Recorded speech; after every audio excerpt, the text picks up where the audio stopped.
had just been promoted to manager at a travel agency at Jet Set, and I went to the doctors for a change of the pill. I was having irregular periods, and I thought, oh well, Dr. Hazel here, I'll go for a change of the pill, and went to my doctor and said I was having irregular periods, but my abdomen was very firm.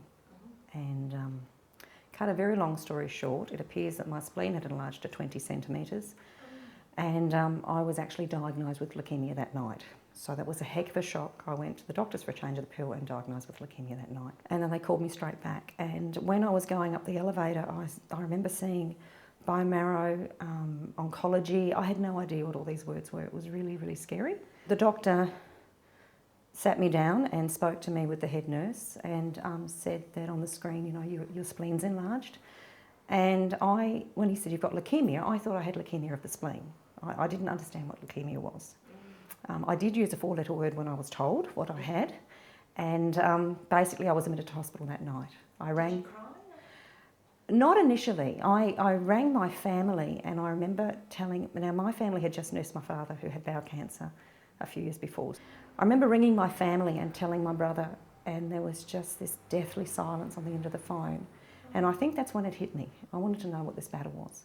So you went home that night? No, I was admitted to hospital in isolation. Very, very scary. Very surreal, like you said. And that night I read the books about leukaemia. All the different types. I didn't realise there were so many.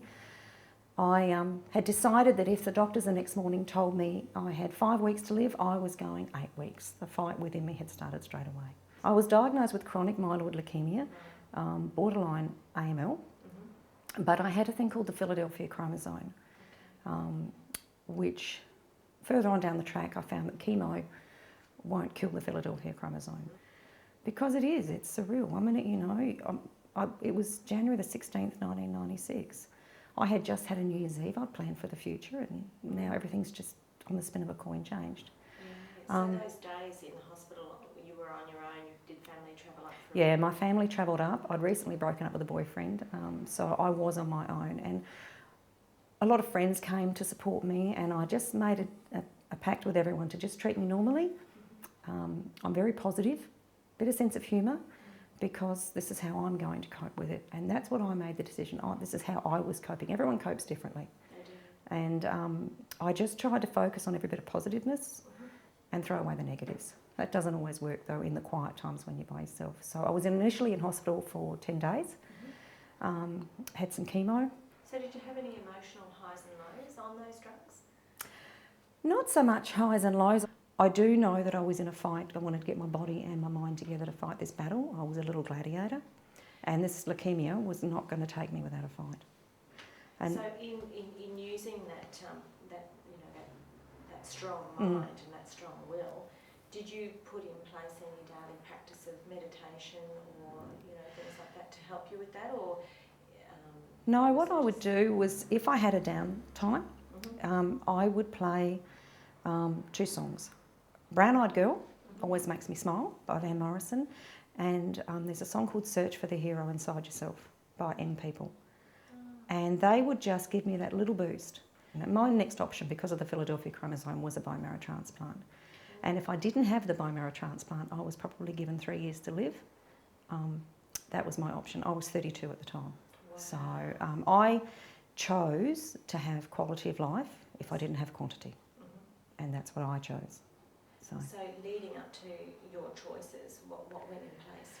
Well, in the background, the doctors were then sourcing the bone marrow register to find me a suitable donor. And I think for me, I was extremely lucky on the bone marrow register that they did actually find a donor. To be diagnosed and find a donor and end up having the transplant the same year, I think I was a really lucky lady. Somebody was looking down on me.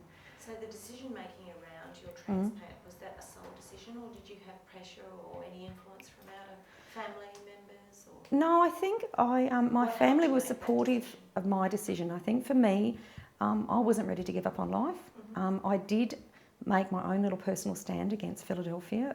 The Philadelphia chromosome isn't a nice little sucker, so I decided that I wouldn't buy anything with the name Philadelphia in it. So I wouldn't buy Philadelphia cream cheese. I was Patrick Rafter's travel agent then. I wouldn't book into Philadelphia. I wouldn't book anybody to Philadelphia.